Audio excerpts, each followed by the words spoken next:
Midwest Cone, Midwest_Cone on Instagram, Midwest Cone on Facebook. Like I said, I have not picked up the art of Facebook yet. It's not even that. It's just that so much going on. I'm only focusing on Instagram and YouTube, and I know I need to be at a broader platform. So Facebook coming with a little bit different content. Maybe I'll do some clips of the past videos. I don't know. But make sure you follow me, like and subscribe, man. Shout out to everybody who like and subscribe. My subscriptions went from 65% people not subscribed to 35%. So people starting to pick up, man. Maybe I'm doing something right, or maybe y'all just doing it because y'all feel bad for me. Either way, thank you. Got my man Clay back here, all the way New Jersey, man. Another black belt in jiu-jitsu, man. We always have a good session. Always have a good session, and on top of that, even better, we always have a good fellowship, and that's what we always talk about. It's terminology in jiu-jitsu. One of them is family. And certain people who come into jiu-jitsu is absolutely looking for that type of support. And it's unfortunate that they don't get that support in certain situations, but that's a whole nother video, and y'all already know who been following me for day one, how I feel about it. And anybody wanted to contest that's been around me and been around my journey in jiu-jitsu, you know, let's do a live video talk about it, because y'all know I don't be telling no stories, man. But anyway, how you doing, man? He also got his son here, man. Son over there, man. He his cameraman. So we trying to get him right. And when everything get tight, our kids gonna be cameraman. We gonna do the family thing, man. That's what family is, you know. So check this out today, man. We want to discuss, because it was a comment left. And Brittany, I truly apologize that we late with this. But I wanted another black belt to get around, and I wasn't able to be around another one. So he here today. So now you get to get two different perspectives, or maybe even the same, because me and him actually haven't discussed it, on how the belt system works. Now, for me personally, and we did this video about this a long time ago, so I'm going to talk about the IBJJF, and I might not be all the way accurate, so y'all can Google, or I'll put up the, matter of fact, I'll post a chart. IBJJF works, I believe, when you're a white belt, 1 to 2 years before you're blue. When you're a blue, 2 to 2.5 years of purple. Purple, I believe you spend 2. Brown, you spend 1. And then, or at instructor's discretion, then you go to black. And then it takes every 3 years to get a degree with your first 3. The 4th degree is every 5 from then on out. And then you get belts that I don't know if my broken down body ever gonna be able to see. So I know it's a lot of people who say been in jiu-jitsu since they was J-High.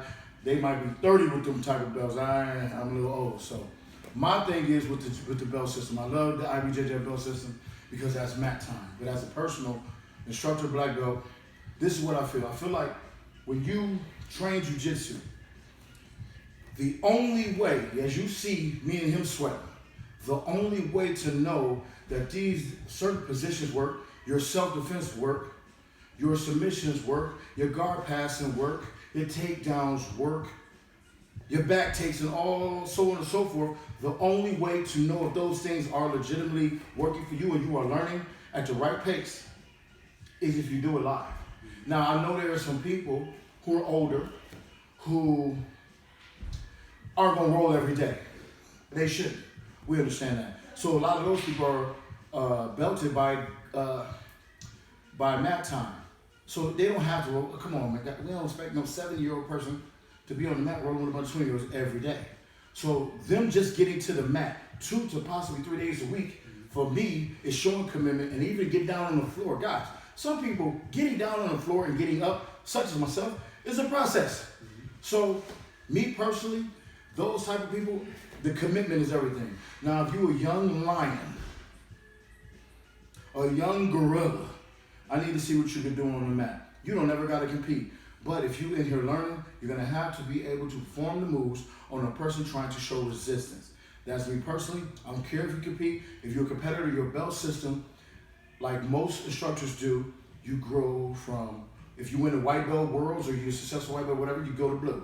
You can go to the blue belt worlds, being 5 months into, I know instructors give the next belt for winning the worlds. So I feel like if you win the worlds, fans, then what are you still doing in that belt? You already competed against those guys. I don't see a reason for you guys I think even take a second. Like, it's time for you to move forward. You know what I'm saying? You might just have a bad day today, you took second. It's time for you to move forward. So I'm very fair with belt, but I'm very strict.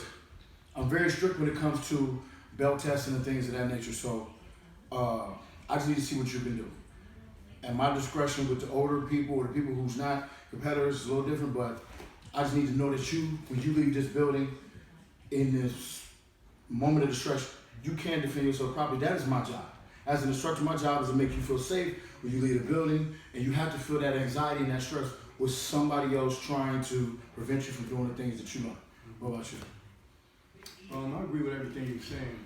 First, my attitude towards it is I try to be tunnel vision. Yeah. Being tunnel vision is meaning that I don't worry about nobody else or the promotions, who's getting promoted, who's getting that. Because if you pay attention to that, your feelings get hurt. Exactly. So what I try to do is stick to the course, stick to my game. I try to get better and don't worry about anybody else. Yeah. You know, that's why I'm here today. Right. You know, I want to train, I want to get better. A lot of people don't want to do that. A lot of people, they just want to stay at one school and they want to be that lion or that gorilla at that school. Like, I want to search for them because that's the only way you get better. Yeah, and the thing is with promotion, guys, it's okay to roll with people with your belt. Now, the reason I say that is because I was so eager to get my butt kicked that it was a moment in my earlier years where I was almost discouraged because I couldn't get off the things that I was doing that I knew I could do. Of course, you're a blue belt going against a first degree black belt. It's not gonna work. So when I start, it's cool to train with double belts because I encourage it both ways. Train with double belts. Get your butt kicked. And we just discussed this. The only way to get better in this is you gotta be worse. You will have more bad days on this mat than you do good. That's just a fact. You will have more times you miss a submission, a guard pass, a takedown than you do. But the most important number in jiu-jitsu, in my opinion, is the number one. Because all I need is one submission and the mat is over. I may need that one guard pass and the mat is over, or that takedown. So you gotta have it in your mind that from white to black, it's gonna be more bad days than good. But the bad days are what he was talking about, what we was discussing before the camera came on. The bad days are your best days, because those are the days where you can pick apart what you did wrong. And that way you can get better from that. What you think? I agree with you as well. Also, I try to tell my students, if you get tapped, don't get discouraged, don't get upset. It's education. You learn from it. You learn from your mistakes, and that's the way you get better. Don't look at being tapped, being defeated, and put your tail between your legs. Come out, try harder, think about the process, think about what you did wrong, and don't make the same mistakes, and then you come out better the next time. The thing is, too, for the younger belts, about tapping, because that is a big problem in this belt growth. You're gonna get tapped. You may close your window in your school. That's why he said go train with other people. You may close that window in your school because a lot of times you roll people and people start understanding your game. They don't risk things. Some people who don't know you, they just go. So it's okay to be tapped. He came here last time. He tapped me with north-south choke. He came here today in the wrist lock. He got me with a wrist lock. What's wrong with that? Well, I'll tell you what's wrong with that. People look at that as defeat. Whereas for me, I know the position and I know what's coming next. And if I can't get it out, why would I risk wasting his time coming all the way down here for me to get hurt and we can't perform no more the rest of the day? Absolutely. When he tapped me with the head and arm choke, I watched it happen because I didn't believe he was even going to get it. So then when he taught, not only did he get me with it, but he also taught me a new way to set it up. Because that was something that I struggled with, and Professor Ty Williams showed me a version, and now he showed me one. So that's how it was. But you know what's the best thing about that? Is I've never, right-handed guy, been tapped in a tournament. Do you know why? Because I spend so much time getting tapped when I'm training. Because I'm not here to compete. I'm here to learn, and I'm here to make sure that he came down here and got his 9.5-hour drive worth of good training, because that's why he's here. Absolutely. So I'm not about to get hurt. I'm not going to hurt him. And we're going to learn from each other in that manner. So guys, listen, if you go to class, I don't care what belt you are, if you go to class and you're worried about getting tapped, then you're not expanding your game enough to learn. What you're doing is you're getting yourself pigeon-toed, and that's probably in a pigeonhole, and that's probably why you don't go to other schools in a row. And it's cool to be defensive. Anybody, if I don't want him to tap me, I won't try anything. We all can do that.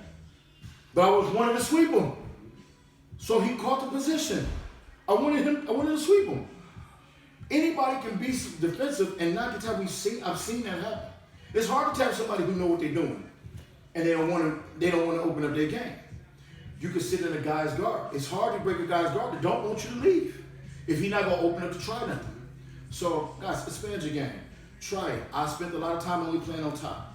I spent the rest of my 7 years playing on the back. So expand your game. Absolutely. I agree with you as well, man. You got to take chances. You gotta take chances. You got to take chances in the game. Me personally, everything in jiu-jitsu is the old school, the way I was taught. Yeah. Drills, drills, Yeah. drills, drills, drills. Even though I'm a black belt, I still do white belt drills. Yeah. And I'm catching black belts with moves that's taught the first 3 to 6 months of jiu-jitsu. Why? Because they forgot all about that. Yeah. And that's the problem. It was interesting, man. I had a kid on my Instagram. We remember when you was here last. We rolled, and we went right from rolling to filming the technique. So this kid jumped on there and he said, "What am I looking at? Is that even are you even a real black belt?" It was a deep half. Right. And it's interesting that people, first of all, and like I tell people, guess what I never did? I never won a tournament by being cute. Never. I never won a tournament by being cute. So everything I've ever done was ugly, gritty, head down, nose in, broke out my wisdom tooth in the everything I've ever done was gritty and grimy. That's how I played football. Mm-hmm. That's how I wrestled. That's how all I did. Nose down, 10 toes in the dirt, go. So what I'm seeing is the coolness of jiu-jitsu. Absolutely. What I'm seeing is moves that only the people who post that on Instagram, probably them and one other student can do. And look, them guys are good at what they do, but what I'm telling you is this. I'm Stone Age. Mm-hmm. I'm Stone Age. I have a very good half guard. It's very hard to deal with when I get to my position. So that's the thing. And a black belt would have said that no way. Mm-hmm. Shout out to Tom DeBlast, man. I tagged Tom DeBlast in the post. He just like, Right. because Tom DeBlast plays deep half. So for video purposes, we show breakdown. And that's the thing too, guys. When you watch these videos, some of these moves we just not gonna be able to do. I would never show a rubber guard. I know what it looked like. I know what I could do, but physically, why would I show something like that? Right. So at the end of the day, man, jiu-jitsu is an acquired taste for those, and what you get out of jiu-jitsu is what you're gonna make of your own jiu-jitsu. So anybody questioning, is anybody a black belt? Then I suggest you hit me up on Midwest_gmail.com. And then come train. Here we are. He came from Jersey, but he ain't come to Jersey on no sucker troll shit. He came to Jersey on some fellowship. Them the only people I deal with. But if you question this black belt, we can always roll, guys. I'm always here. And I ain't even in the best of shape. I'll get on that with whoever. You know what I'm saying? Because jiu-jitsu is that one thing you don't have to talk about, you can just do. Clay. Absolutely. I agree with you 100%. Thank you, brother. Thank you. It's always a pleasure, man. Sure. It's always a pleasure. It's always good to hear different people's perspective, man. Follow Clay, man, at Jiu-Jitsu 2323. man. He put up his technique videos down. He doing it like that, man. So, you know, like he said, all these moves he do moves that I learned the first day. The first week of training, first week in gi. He do them today as a black belt of 22 years training, 21 years training, and it's tough to deal with. So at the end of the day, guys, look, when you start driving the car, you always gonna use the steering wheel. Maybe we can take a test, you're doing 10 to 2.